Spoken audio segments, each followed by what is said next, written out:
Welcome to another Wise Maths and Science video. The diagram shows a rectangular wall, 10 meters by 3.3 meters. A rectangular door in the wall is 2 meters by 1.5 meters.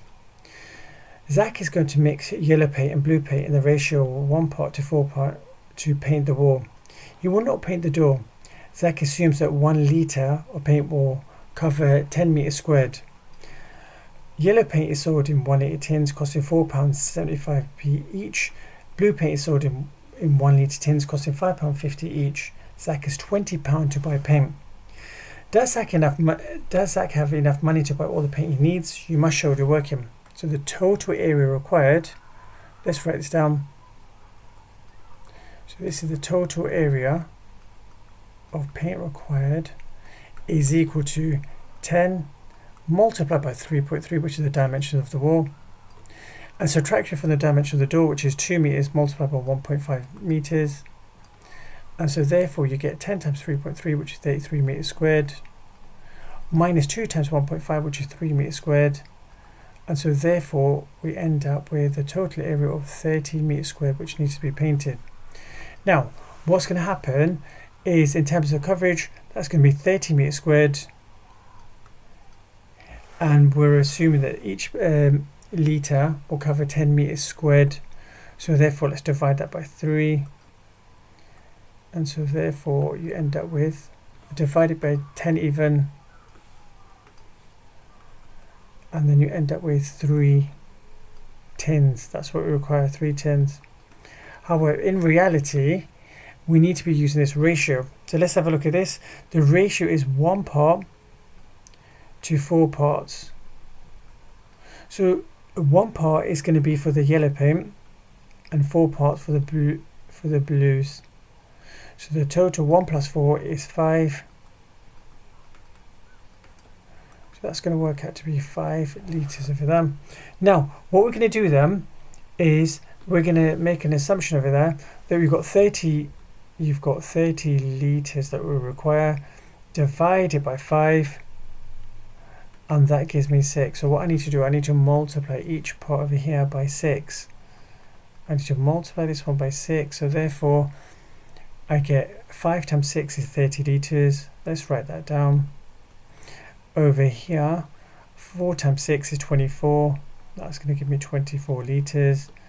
And then 1 times 6 is 6 litres. Now for the yellow paint, because it comes in 1 litre tins cost £4.75. That's going to be enough. So let's just write down over here. That will cost me £4.75. £4.75.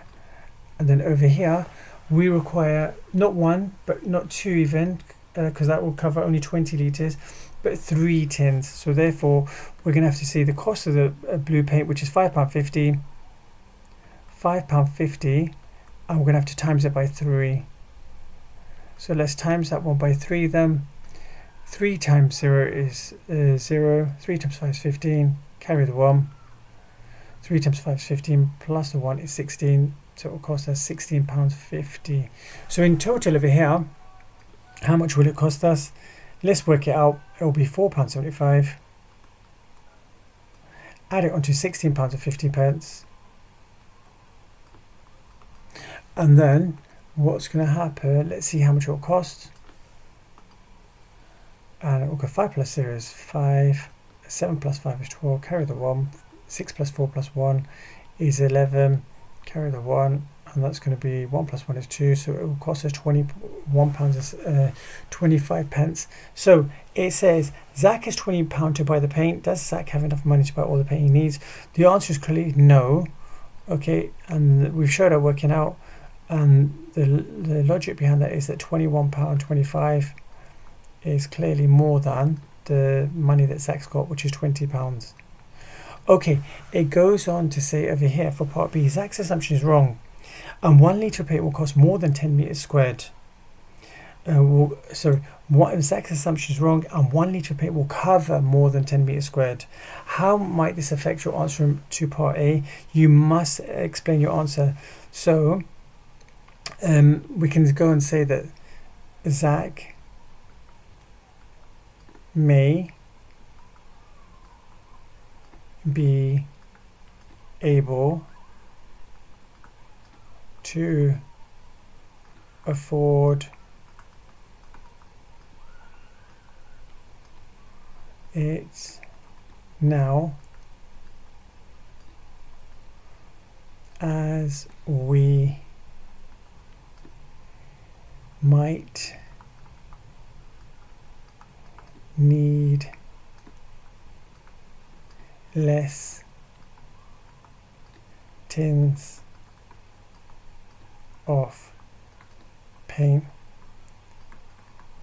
Thank you so much for watching this video. Please do like, share and subscribe, as it gives me encouragement to make more videos. Thank you and goodbye.